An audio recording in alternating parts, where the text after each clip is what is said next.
What the guy says here is right, because the Tories have gone to war on us, and we need to go to war on them. I'm not a member of the Labour Party, but I agree with Martin that we have to get these bastards out, and we need to take it further than that, because so far Labour haven't said a thing about whether or not they'll get rid of the bedroom tax. They've not made any statement on that at all.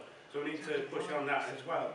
I mean, this is a government of 23 millionaires in the cabinet, and then they're telling people about spare rooms and they have spare fucking houses, spare palaces, stately on all sorts of things, and then they're talking about, under occupancy. The answer to that is we need more houses. They try and divide people.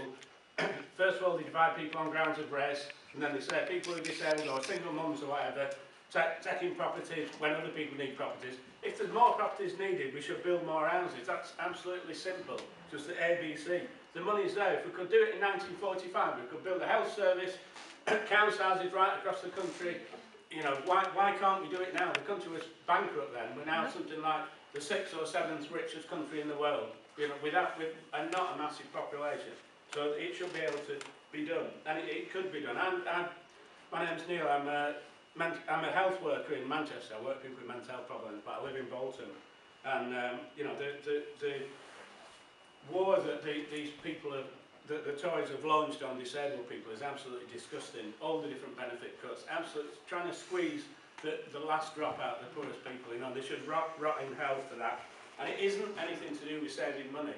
To evict somebody from a property costs about £4,000 to get a barrister to go to court and all that.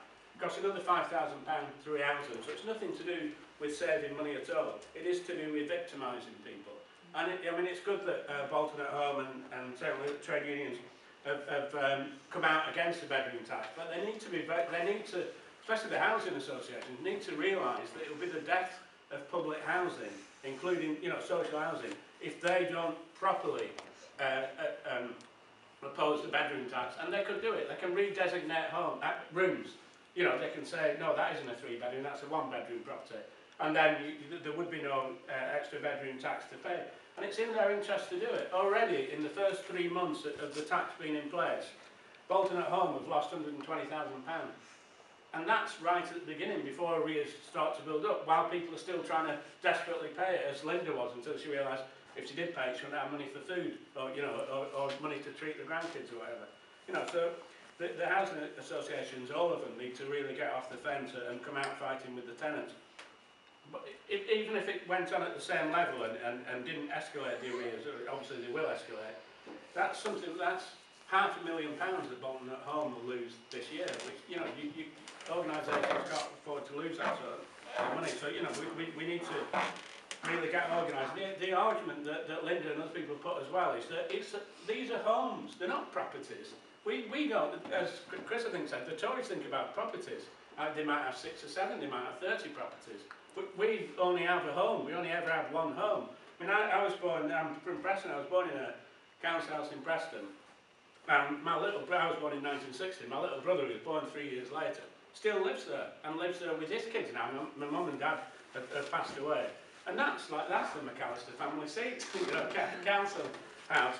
That's a home, we're the only people that have ever lived. It's built straight after the war. We're the only people that have ever lived in that. And why should people move from places? These are homes, they're not properties. If we need more of them, as I said before, we can build them.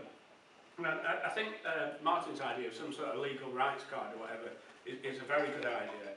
And Martin mentioned about pensions aren't affected. You can bet your bottom dollar they will be. If they get away with it with disabled people and with working people, or working poor and people that aren't able to work either because there's no jobs or because they've got disabilities, they'll do pensioners next. Absolutely no doubt about it. So I think two things that are key that are coming up soon is there's the Tory conference, stupidly, are coming to Manchester from the national conference on the 29th of September. The last time they came, I think we had 30,000 people outside it. That was before they'd implemented all the cuts. We should absolutely surround it, not just with people from Manchester, but there should be 80 or 100,000 people just from Manchester.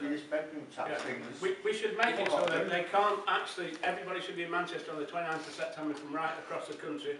All the national trade unions have called a national demonstration outside on the health service, but it should be on absolutely everything. And we should make it so that the bastards can't move out of that conference. They can't move out around Manchester, Sedgley for what they're doing to ordinary people. You know, we really need to go hell for leather for that. But I think what we should do in Bolton on the 14th of September, 2 weeks before, is call a bedroom tax demo in Bolton. Get all the different campaigns together. You know, it might not be the biggest demo Bolton's ever seen, but it would be a way of raising and pointing out with the slogan of everyone to Manchester on the 29th of September. But, you know, we need to take the war to the Tories, as they brought it into our houses. We need to take it to their conference.